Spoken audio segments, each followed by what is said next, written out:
So the first one here, dudes, we have a 7-game slate tonight. Luka Doncic is the most expensive player on it, which is not a shocker. He's going to cost you $11,000 in salary against the Nuggets. Dallas just played last night. Maybe he's got some tired legs, jelly legs, against the Spurs. And Doncic, he only put up just north of 36 fantasy points. Oh, so with that said, are you picking him as your favorite high-priced option on the slate, or rolling to someone else, young Kenneth?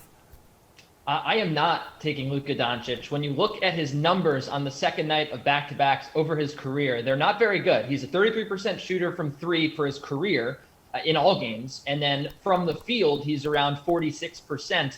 And when you look at the way that he's performed in back-to-back scenarios, he's under 45% from the field, 29.2% from three. You see decreases in those assist numbers as well as the rebound numbers. There's a few exciting options here up at the top. I actually think that James Harden at $9,800 is a guy that's going to go completely overlooked because he's been really bad. He's facing a really bad three-point defense, bad defense in general in the Indiana Pacers. I think this is a game where he could finally show up. There's also been, there's the narrative here where everyone's been calling him out. Where is James Harden? But if you don't want to play James Harden, you're not quite that bold. Maybe you could be interested in Russell Westbrook at $9,700 for Chirag's Lakers. Yeah, Chirag, my sweet chinchilla. What do you want to do here? I mean, I really like the fact that Doncic is $11K in this slate. It makes a lot of sense with him leading the slate with the 35% usage rate. Yes, there is a bit of a concern with the fact that they are traveling to Denver, but I like the fact that Nikola Jokic didn't practice on Thursday. There's a chance that he doesn't play in this matchup. This is a national TV game. I'm not worried too much about the rest or tiredness on so early in the season. So I think he does make a lot of sense. And young Kenneth over there stole my slate-approved pick already, but we'll let it ride. Yeah. I like Doncic. I think there's enough values that are in this slate to make sense. And the thing is, in that first half of last night's game, he didn't perform that well, but he found his groove in the second half, allowing the Mavs to come back and pull out that win. I think he carries over that momentum and is able to at least get, anywhere north of 55 fantasy points. All right, let's help the people with some value tonight by taking a look at someone like Patty Mills in Brooklyn. So Mills isn't too far removed from a 21-point performance against the Wizards on Monday.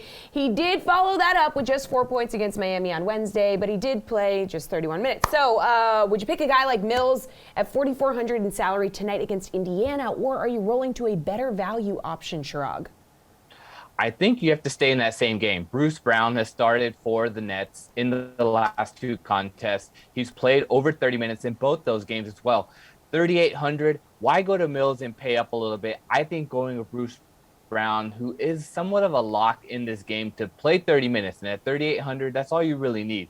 He scored over 20 fantasy points in 2 of his last 3 games as well.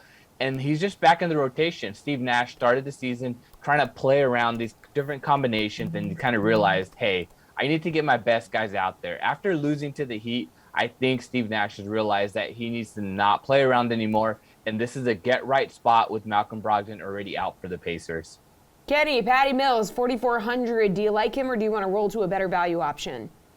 Yeah, it's not a bad option to stack up the Brooklyn Nets on this slate. I agree with Chirag. Bruce Brown's a little interesting. I'm going to go to a different game, which I think we're going to talk about a lot on this segment, and it's Jaylen Brunson for the Dallas Mavericks at $4,800. The Denver Nuggets have been in the bottom half of the league in defending against the point guard, and technically this is a pace-up spot here for the Mavericks, who play very slow brand of basketball. The Nuggets are around the middle of the pack in pace. When you look at the way that Jaylen Brunson's been playing lately, it's very encouraging. 29 minutes per game, 35 DraftKings fantasy points per game over the last 2. He saw a usage rate of almost 24% last time out. He's a very talented guard. He can do it all. And I think that he's going to face a little bit softer of a matchup here with Denver. It's a very good price for a guy that could easily get you 6 times what you paid for.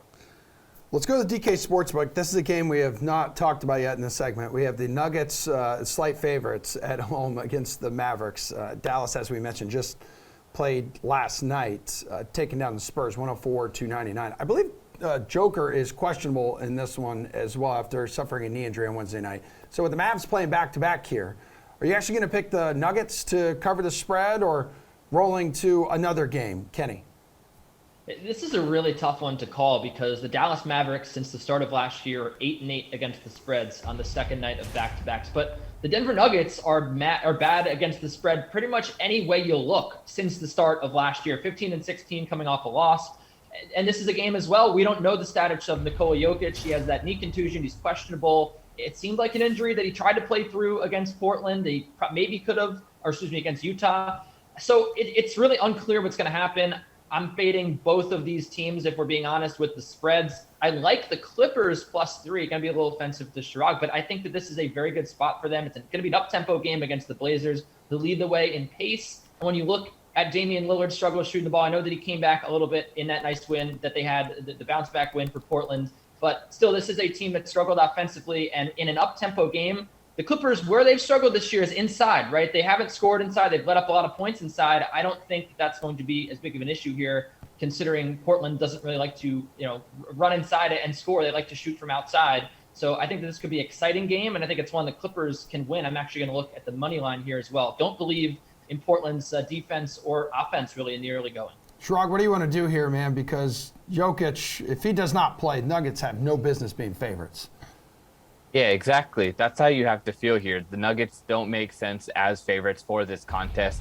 I just think that with so many options on tonight's board, it makes sense to go with the Mavs here at the slate. But the Brooklyn Nets, they have been extremely highly valued throughout the early portions of this season. But with the Pacers dealing with so many injuries, I just think they come out here and just blow the doors off. Remind people, hey, remember, we're still the Brooklyn Nets. Yes, we're dealing with the issue with Kyrie not being with the team, but here's a scenario where they need to kind of prove themselves coming off that weird loss against Miami.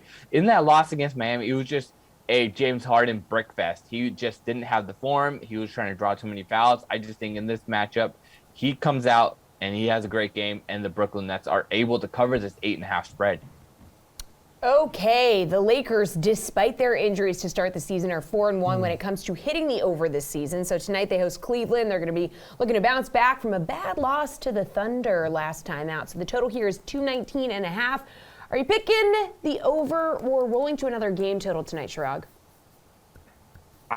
I really have been questioning the Lakers in the beginning portions of this season. It's been a difficult game to watch. We've noticed that what's happened is that the Lakers don't really get back on defense. They'll be taking a lot of threes, long threes that bounce out, cause a bunch of fast breaks, and have teams leaking out. But if you look at the Cavs on the other side of the ball, their wins have actually come in slow-paced, grinded-out type of games. So this is a scenario where we have a question with LeBron James. Is he going to come back? He was going through practice yesterday, so there is a chance that he does play. I think against his old team, he does make this matchup work out. But the way that the Lakers have been playing is just up and down. They're just shooting it. I like to go the total in this game and take the over. But also, if you're looking at another game, this Orlando Magic-Toronto Raptors game is really low. Like, yes, both teams struggle on offense, and they're still trying to find their way early on in the season. But at 206, you don't have to do very much to go over this total. So that's another spot that I'm looking at to take the over. Kenny, what are you thinking here? Well, I'm thinking that I'm going to go to a different total as well. I really like the under 214.5 in this Mavericks-Nuggets game for some of the reasons I mentioned. I think this is going to turn into a rock fight. You have two teams that are 10th and 11th in defensive efficiency rating so far this year. So the total is what it is for a reason. Obviously, the status of Nikola Jokic is up in the air. But I really think this turns into a rock fight. You look at the Mavericks' interior defense. They're one of the best teams at limiting field goal percentage inside of 10 feet. That's true going back to the start of last year. So even if Jokic plays in this game, I don't think he's in the greatest spot. Certainly, the Nuggets are not going to be in a good spot if they do have Jokic.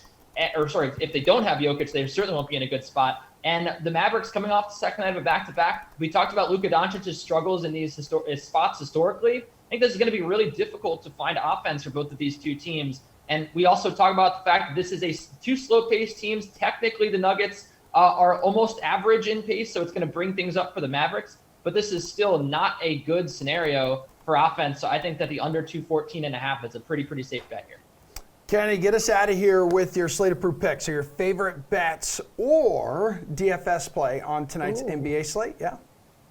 So I actually did want to take a lot of Luka Doncic unders, but there are no unders or totals player props yet listed for the Nuggets Mavericks game just because it's, there's so much in the air with the Jokic injury. So I'm going to go ahead and give you a pick for DFS. I like Joe Harris at $4,500, 5 threes in the Nets last game. This is a terrible defense that the Nets will be facing in the Indiana Pacers, and one that allows a boatload of three-pointers. So I think Joe Harris can continue to get back on track. Clearly a big part of this Nets offense. They just have him shoot all night long. He's out there. So I think that he's going to get you a decent bang for your buck here at this price. Chirag, what you want? I have to go with James Harden. I mentioned it to the top of the show. Where's Kenny stealing my pick? Let's go with James Harden. Come out, drop a triple-double in this game, score over 50 fantasy points. He plays 36 minutes, so I think we have a chance here for James Harden to break the slate with his salary being under $10,000.